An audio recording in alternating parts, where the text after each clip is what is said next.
The University of Colorado at Colorado Springs is offering students credit if they create a series of, quote, witnessing whiteness workshops in their hometowns. The program is offered by the school's graduate certificate program in diversity, social justice, and inclusion. That's, of course, a department name that should strike fear into all who hear it, and for good reason, because, among other things, the program focuses on the alleged traits of the, quote, dominant white culture. These traits include, quote, superficiality and, quote, extreme exploitation of labor and resources for profit. David Bernstein is the founder of the group Run for America. He wrote the book Fast Future, How the Millennial Generation is Shaping Our World. David, thanks for coming on. Good to be with you, Tucker. You a little surprised that racist crap like this exists in the open in 2018? Well, I don't know that I would necessarily call this racist crap, but I think the reality is that there is a white experience in America that is different from a black experience in America. I think anybody who's lived in America knows that those two things are different things.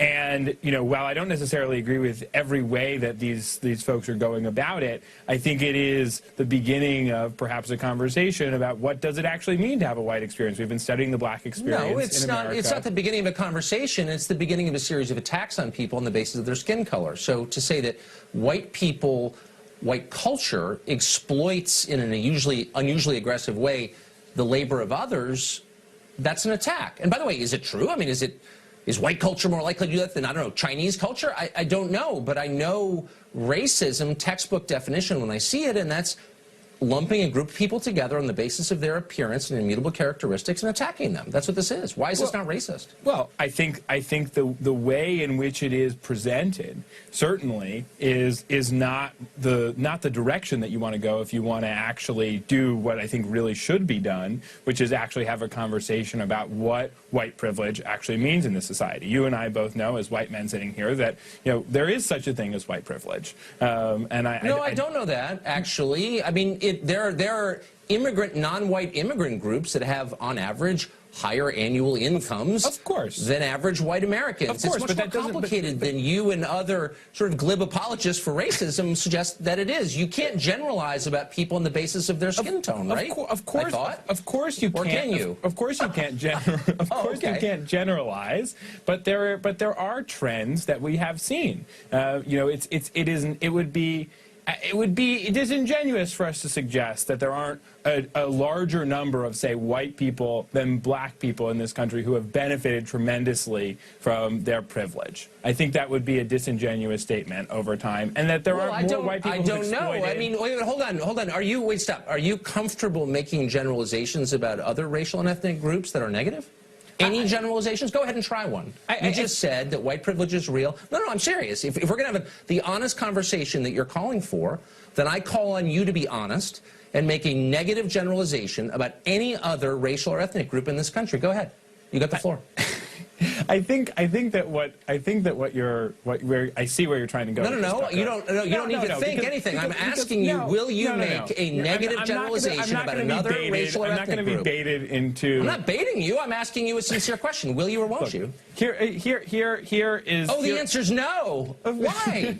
Because, Tucker, the reality is when we try and talk about and understand things that are going on, whether they're generations, whether they're groups of people, we make generalizations in order to have a conversation, because, of course, every single individual person is different. But you won't make a generalization except about, well, no, hold on. I'm inviting you to make a negative generalization, as you just did about one group, about any other group. There are many groups in this country.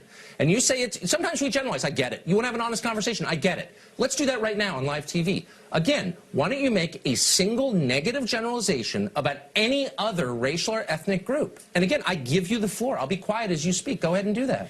Well, look, I think there's a claim that can be made about the fact that there now in this country we have people who are benefiting tremendously from a huge move towards diversity and inclusion, quote-unquote, programs that are designed to prioritize people of other ethnicities. Which people? Over people. I mean, be a lot more specific. No, make a generalization about a culture, Latino, African-American and Latino people over white people. Be precise. So, no, you're critiquing a program. That's a program that you're critiquing, and I think you're right. Critique the culture, as you just did white culture, whatever that is.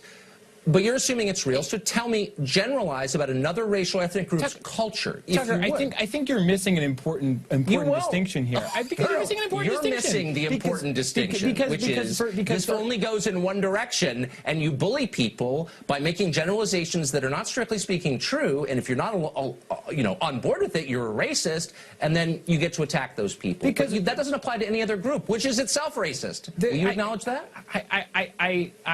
I see where you're going with this argument, Tucker, but I think the reality is that that's the argument. I just said it out loud. There's a group of people who have been systemically oppressed in this country for a long period of time.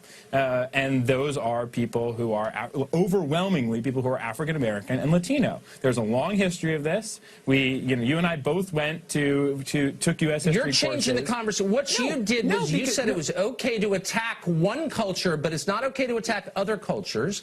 And I'm asking you why that is. An 18-year-old college student did not participate in Jim Crow, did not participate in slavery, is not most of the time knowingly participating in the oppression of anybody, but it's okay to attack that person because his ancestors did something bad, but that's not okay to do to other groups because why? You don't have an answer. Look, no one ever calls you guys on this, but I just did.